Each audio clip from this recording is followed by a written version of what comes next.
Please welcome Peggy Johnson, Chief Executive Officer, Magic Leap, and Bloomberg's Francine Lacqua.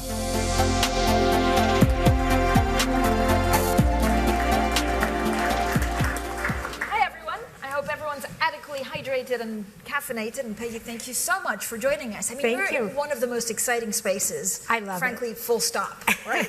Like, it's been built bigger than the internet. Before long, we'll be all leading second lives in an immersive virtual reality known as the Metaverse. So let's start with augmented reality, AR.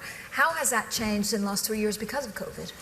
Well, COVID was a real driver for attention to augmented reality because it allows you to be physically, virtually present in a place that you can't be. And so it was a technology that people turned to during COVID because it solved a problem for them. And it's, since then, it's continued to increase in engagement, but that was a real pivoting moment for augmented reality, where before it didn't have quite the same limelight as it did until COVID. Yeah, I feel like 2 years ago we were just talking about the Metaverse, about how some of the big companies were invested in it. We were talking about some of the underlying technology, and then GPT takes over and AI. Like, what's the interplay of the two? Well, it's interesting. There's quite a bit of interplay. Already there's a lot of artificial intelligence in augmented reality. So just a quick primer, augmented reality is you access it through a device like this. This is a Magic Leap device. You put it on, you still see your physical world, but in it is placed digital content very intelligently. So you can think of it as a tool to help physicians in the operating room, to help folks on the factory floor. With ChatGPT and really the focus on the power of artificial intelligence, you put those two together and you can think of it as two powerful tools, creating really a 1 + 1 = 3. So where now a physician can see perhaps a CAT scan in 3D volumetric form in front of their eyes with this, overlaying AI on top of that, you can draw the physician's eyes based on some volume of data that the AI has been learning, that look here, there's a possible stroke in this brain. So it'll be an extra tool that a physician can have in or out of the operating room. I mean, that's your headset. Yes, it is. And then you can also, I think, see it upstairs. Yeah. And I mean, they're a good-looking set of glasses. Thank you. They're smaller than they used to be, and you really pivoted in trying to go enterprise. So is this a space that will be, freewheeling or very corporate and regulated? So we are very, very grounded in the use cases that this technology can really bring a return on investment today. So there's a lot of focus on consumer augmented reality, but that really needs something like a pair of glasses. That's what people will wear, throughout their day, the broader consumer market. But today, enterprises can use this device to have a digital twin on a piece of, factory machinery, or for training and that sort of thing, and have a return on investment. They can reduce training time. There can be better outcomes in the surgical theater. And so that's why we're staying focused there, and consumer will come over time. I always like to use the analogy to mobile phones. They started first with businesses who saw a need to make a phone call from your car. That was amazing. You didn't have to park and find a phone booth. You could make a phone call from their car. There was an ROI to buying the device then. And then it grew to where it is today, where everybody has a phone in their pocket. We're at a similar stage with augmented reality. I mean, I feel like 5 years ago, we were talking about nothing else. Are you frustrated that it was a little bit slow, or actually is it normal that it's slow as we figure it out and then it advances quite quickly? I think what happened with augmented reality is it started because it was so amazing. People thought, well, there must be entertainment use cases, consumer use cases. And the device at the time, because we had a previous version and others have had previous versions, they were larger, they were a bit clunky. It wasn't really a consumer device yet. And just like a mobile phone, they were big in the beginning and expensive and not tons of content. That it'll come down this trajectory to where it'll be a mass market device. It'll be at the right price point for consumers. So what was frustrating is the entry point was focused on consumer. And when I came to Magic Leap, I pivoted to enterprise because that seemed to me to be the right entry point with the state of the technology. Because also the headsets are quite expensive, so it makes less of a difference, right? Yeah. Is price important for, I mean, you need also a lot of cash and support to make sure that the R&D goes in there and gets better. Exactly. And price is important. So you need to bring this to a point where there's more silicon integration, for instance. Like that was why mobile phones were so big in the beginning, because there was so many parts in there. And then over time, it integrated into just a handful of chips in your mobile phone. We have a separate compute pack that is basically the power of a PC here. And then the device itself is lightweight enough where someone in the enterprise can wear it all day, but probably not a consumer walking around on the street yet. I don't know. It's very Matrix. I don't know. It is. It's kind of cool looking. Peggy, a very quick show of hands of who has tried AR in the last 6 months, because it's moved so much. So I have one show of hands, a couple. I mean, we maybe have like, what, 25%, right, of people. Again, how quickly do these things get better? So to understand, if you're an investor, you have to try. Exactly. And to understand the usage, really. At this point, it's really about the ecosystem. So what are the solutions that can be built on this platform that are valuable, that people can see, they solve a problem, right away. And so that is the thing that has to grow, the ecosystem of solutions. That's what we're focused on from an enterprise space.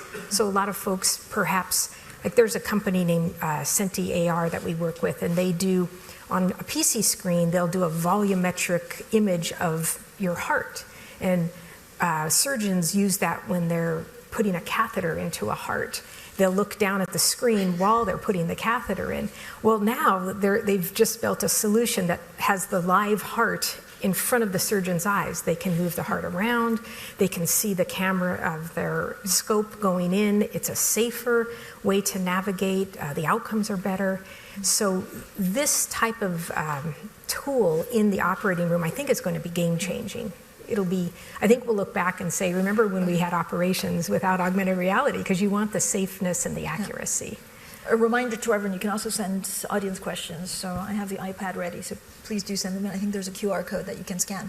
Peggy, overall, how big is that market? So when you look at appliances, for example, in healthcare, what are we talking about? Is it billions, or do you really need it to touch the metaverse to then make it very profitable? Yeah, I feel about this market the same way I did about the mobile phone industry. So I was 25 years at Qualcomm. I'm an engineer by training, and I saw it start as a tool for enterprise and then go up that curve. I feel the exact same way about this. It is going to be game-changing. It's a computer on your eyes. Eventually, getting to glasses over time, and even there's companies dabbling with augmented reality and contact lenses. And it's an interesting world ahead, because now our heads are down looking at our phone when we want information. We can have a heads-up experience again because you're back in your real world, and we can just put the content where you need it intelligently, and you interact with the content. So it's going to be a new experience that it's going to take some time to get to the end game. But today there's actually very viable solutions. How or when and how big do you expect the metaverse? I think it could be as big as the mobile phone industry, because it does a lot of what we rely on our phones for now, and that's sort of the promise of where it's going. But early days, enterprise, later getting to that mass market. Do we need to regulate the metaverse, and do we have Absolutely. the right people that understand it now to make sure that the regulation is not 5 years behind? Yeah, we feel very strongly about this. Our only business is building these devices, but so we're not also trying to sell cloud or gaming or advertising. But these devices are a step above your mobile phones. They're brimming with sensors. There's several cameras that look out at your world, because we're mapping your physical world so we could put the content in there. There's several cameras looking at your eyes, so we know where you're looking in your physical world. And that's a lot of data. That's a lot of very personal data. There's a number of other sensors on the device that are needed to make it work in the way it does. So we feel strongly that, first of all, people should know what these devices can do.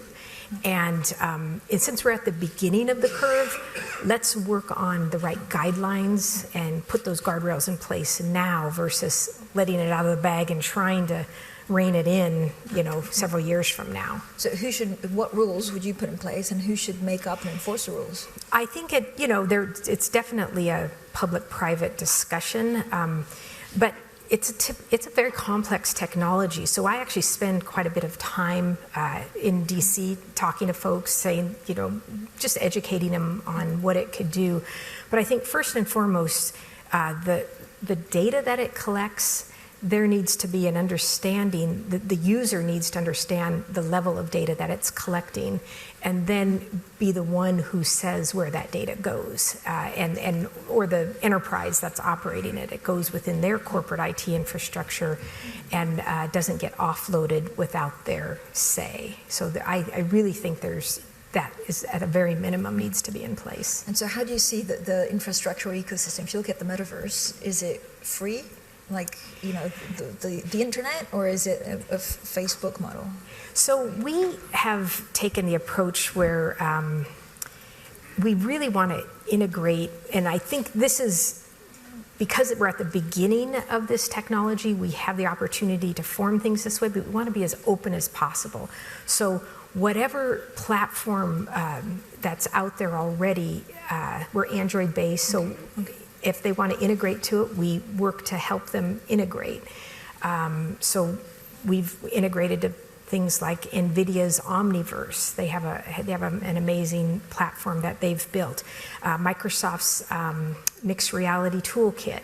So we believe that the way to grow the ecosystem fastest is to integrate to platforms that are out there. Unity, all of the Unity applications, we can, because we're integrated to Unity, with some work, can be ported over. And so that, I think, is an approach that we can take because we don't have another business that relies on keeping it inside of a walled garden. So we really are pushing for that and want to keep it in that space, very open, very accessible.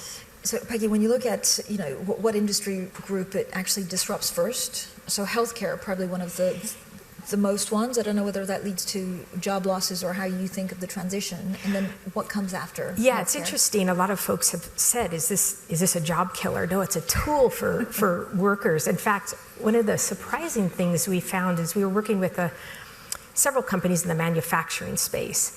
Their biggest problem, they have supply chain problems and things like that. Their biggest problem is keeping workers, retaining workers, hiring workers, because the workforce in that space is aging and they're retiring, and it's been hard to refill the pipe. That's their biggest problem.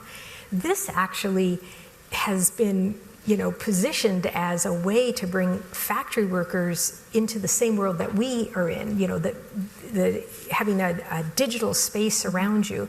We have a PC on our desk. Well, a factory worker doesn't always have access to that kind of data.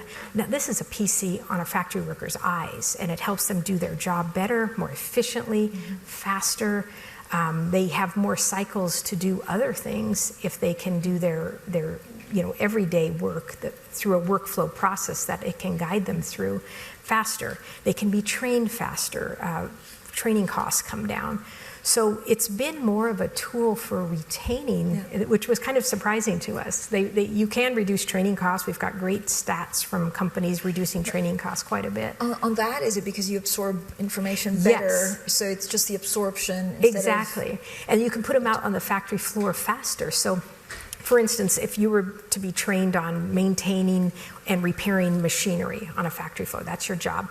You might sit in a classroom for 3 weeks and you go through books and presentations, and then that machine doesn't break for 6 months, and then now what do? I can't remember exactly what I learned 6 months ago. This device, you can replay what you've learned. You can put a digital twin over the piece of machinery that's gone offline. It can guide you through the first step, the second step, the third step. You can call in an expert who may be a continent away, because many times the actual experts on these machines, there's only a handful, and you have to fly them in. Now you can call them in. They can see what you see from any device they have and walk you through a fix or bringing the machine back online.